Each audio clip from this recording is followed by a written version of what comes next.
Welcome to my podcast, What Would Jane Do?, where we find early 19th century solutions to very 21st century problems. And this is episode 3. Jane Austen is going to take on that thorny issue of gender identity.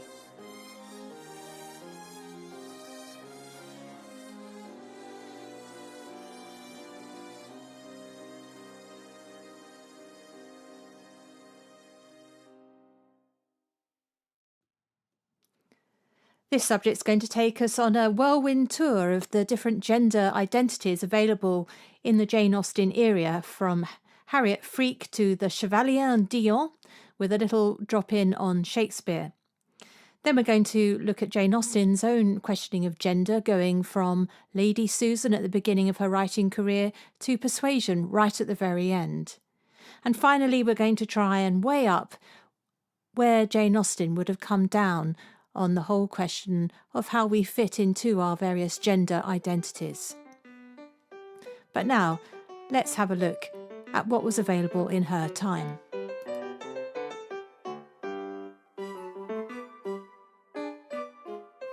Now, I think it's fair to say that almost every era you can think of has questioned gender identity. It obviously depends what the constructed identities are as to what they're questioning, but you can see it all throughout history. But what was going on at the time of Jane Austen? So we're talking the end of the 18th century to the first few decades of the 19th century. So for Jane Austen, there was actually two places that I immediately could think of where she would come across somebody who was challenging the gender identities of her day. The first is in the works of one of her favourite novelists, the author Maria Edgeworth, and the book in particular is a novel called Belinda, published at the turn of the century. And in this book, there's a fascinating character called Harriet Freke. Now, that obviously, listening to me saying that, you immediately are thinking of the spelling F-R-E-A-K. In the novel, it's written F-R-E-K-E. But clearly, there's the idea within that character that she is in some way transgressive. She's challenging the boundaries of her own day. She dresses in men's clothing and she's larger than life and she's a troublemaker. She's also a bit of a villain. She's described as having bold masculine arms. She also is perhaps more damningly described as having no conscience, so she was always entirely at ease, never more so than in male attire. And she also has this rather stirring cry, which she has, which is "fun and freak forever, huzzah!" So she's a barrel of laughs. She certainly enters into the novel as someone who causes change. You wonder really quite how much of a friend she actually is. But anyway, she stirs things up. She also is in, this is a bit of a plot spoiler here, but she is reprimanded within the world of the book by something which happens to her at the end. And she gets caught in a very literal trap, a bear trap, which injures her leg. And there is some discussion amongst the critics as to whether or not this means that the doctor who treats her says, "Oh, you can't wear men's clothing anymore because your leg is spoiled," because in the idea that men's breeches were more revealing than women's attire. But on the other hand, that is a male doctor saying that to her, so who knows, maybe she'll say fun and freak forever and go back to wearing her favoured clothing. But anyway, there is this sense that cross-dressing, a woman being a man, is something which is both exciting and stirring but dangerous. So that's one kind of gender questioning image which Jane Austen had access to. And of course, the other one, which is more positive, is the many Shakespearean characters that she would have read in the family setting of Steventon. They would have read the plays. And you have to look at someone like Viola in Twelfth Night, who dresses up as her twin brother, takes the role of Cesario and falls in love with the Duke. And there's lots of humour about her when the Countess Olivia falls in love with her. So there's all this byplay going on where you know that it's a boy playing a woman, playing a man, being fallen in love with, whilst her brother is also knocking about. So there's this gender fluid world going on then, because the Violet and her brother Sebastian are twins and supposed to look very much like each other. So that again has this idea of what's the difference between the man and the woman in this case. Not a huge amount really, because they're attractive to people of both sexes. Anyway, so that's all great fun. And in the Austen's day, there was an actress called Dora Jordan who was hugely praised for playing these so-called breeches roles, not only because it was a chance to look at her very shapely legs, but also because of I think the energy she brought to those roles. She was known as the comic muse and is painted as such, compared to Mrs. Siddons, who's painted as the tragic muse in a famous portrait of her. So crossing gender releases a sort of energy that is attractive and dangerous in the day. But I suppose we also need to look at it on the flip side, which is when a man is acting as a woman. You get that, of course, as a comic turn in Belinda. There's a man who does that. But also in real life, I imagine Jane would have been aware of the example of an absolutely fascinating chap called the Chevalier d'Eon, who was a diplomat and a spy and a soldier, but he spent the latter part of his life as a woman living in London, and he's possibly the first openly transvestite male. Who knows? History doesn't go down to that minute detail, does it? But perhaps the most famous and possibly the first in the modern era. He was fascinatingly a bit of a celebrity. He was there because he'd fallen out with the French authorities. So this was his sort of penalty, was to stay dressing as a woman, which he wanted to do anyway. So that's all a bit of a mixed message there anyway. But we know what he looks like because there is a portrait of him which was exhibited at the Royal Academy in 1791. And it was so popular that copies were made of it. And in fact, you can go and see one of those copies if you're in London, that is, in the National Portrait Gallery, because they bought that in 2012.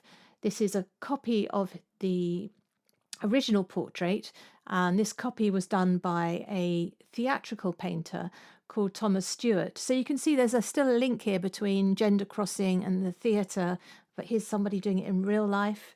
All very interesting to unpick that. And that is a fantastic portrait. I've got a postcard of it here.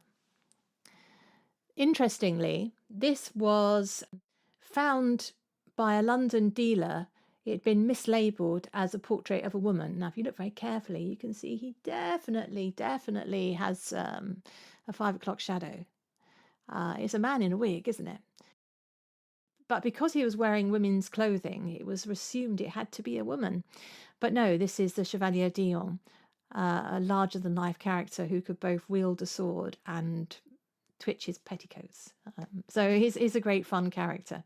So another gender-busting individual from Jane Austen's day.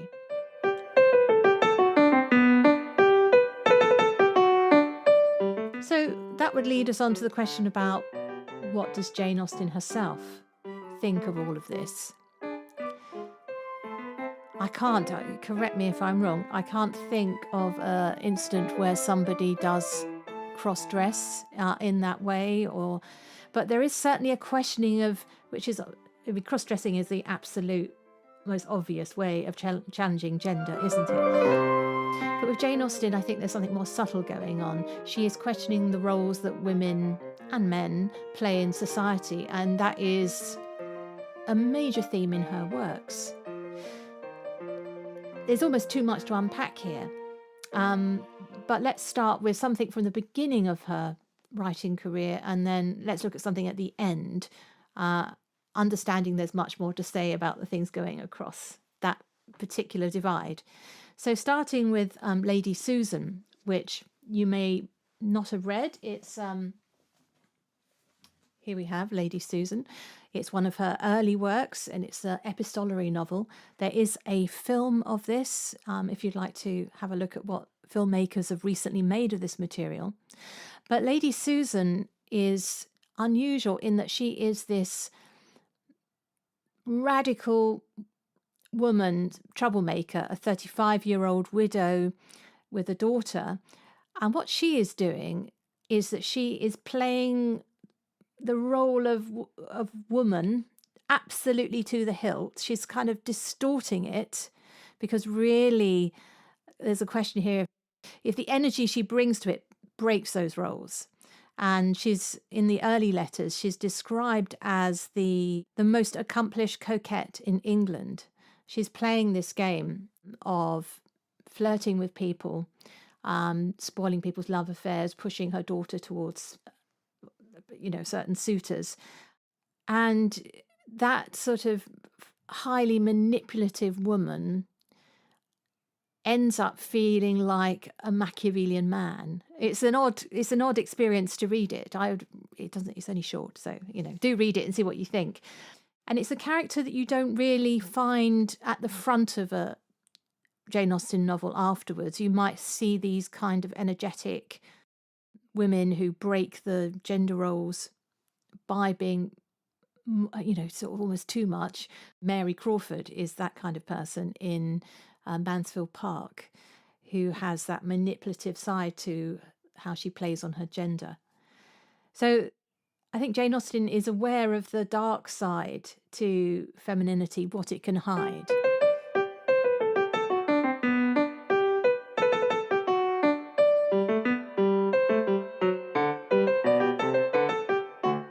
But anyway, I said that we would link Lady Susan from the start to somebody from the end.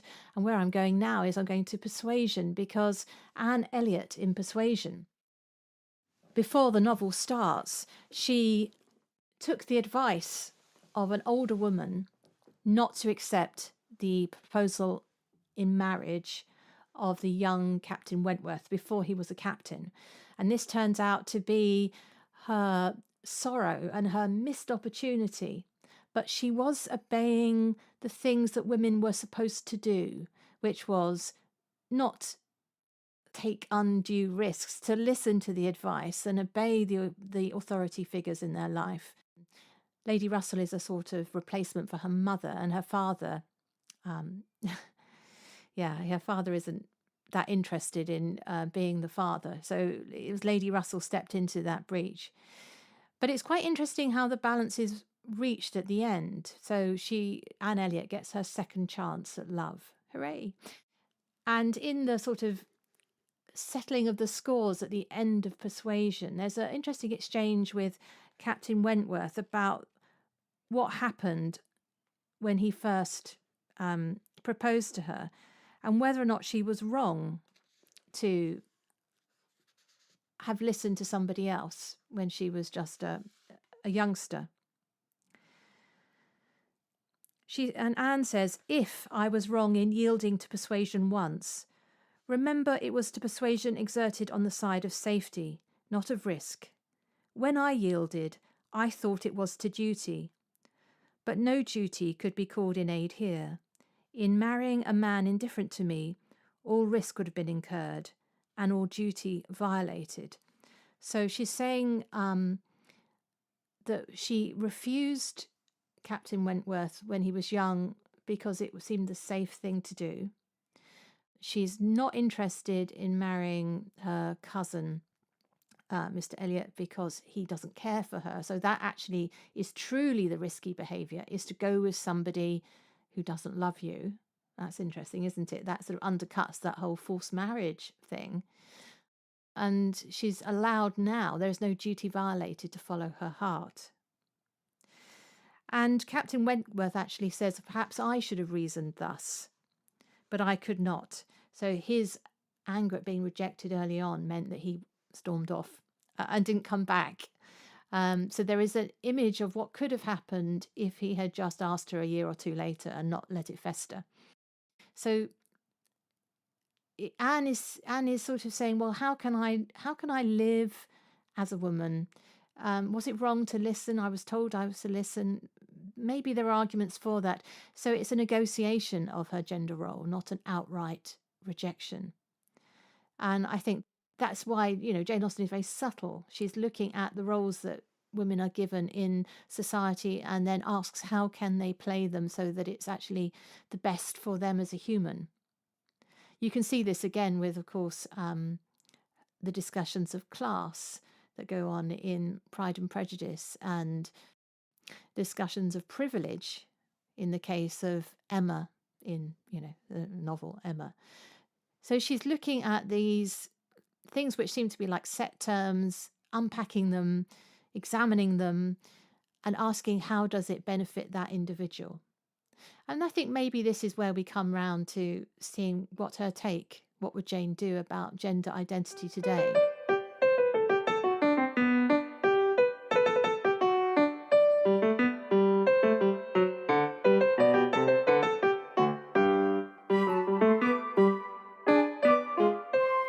I think she would really unpack our assumptions about gender, look at them, lay them out there, question them, see what's good about them, see what's bad about them, and then work out what is best for the individual.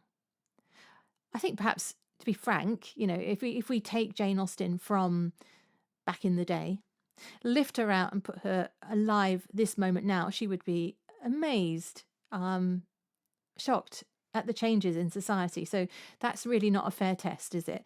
But if she was born today and growing up and being a writer today, that's where I think she would come down.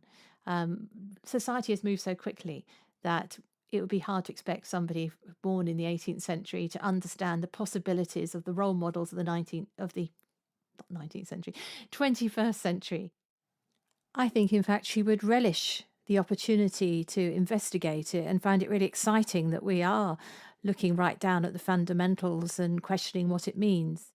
So if you're thinking about gender identity, I'd take a leaf out of her book, look at what's out there, look what's available to us, and unpack it, examine it, work out what it is best for you as a human, just like Anne did about her choices when she was young.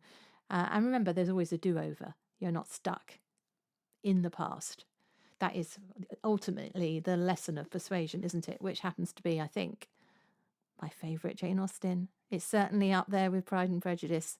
Anyway, let me know what you think about this in any comments you like to leave.